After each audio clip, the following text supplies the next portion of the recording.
Hello everyone, in this video I will show you how to get free money on Cash App without using a debit card. Later in this video, I'll also show you my favorite service to transfer money internationally for very low fees. First, open Cash App on your phone and log into your account. Once you are on the home screen, tap on the profile icon in the top right corner to access your account settings. From there, scroll down and look for the Invite Friends or Referral section.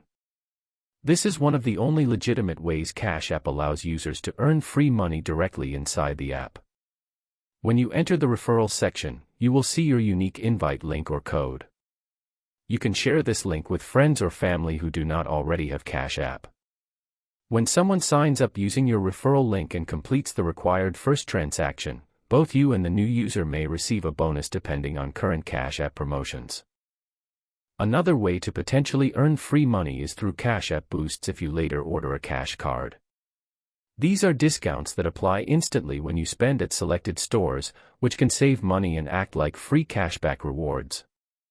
However, this does require eligibility and is not available without an account setup. It is important to understand that there is no official feature in Cash App that gives unlimited free money, and any website or video claiming free money generators or instant hacks is a scam. Cash App only rewards users through official referral programs and limited promotions. That's it. That is how you can safely understand and get legitimate free money opportunities on Cash App without using a debit card. Now if you want to try my personal favorite money transfer service, I recommend using MoneyGram. You can send money quickly using your smartphone or at in-person MoneyGram locations spread out all over the US and Canada. Click the link in the description to download the app and try it out.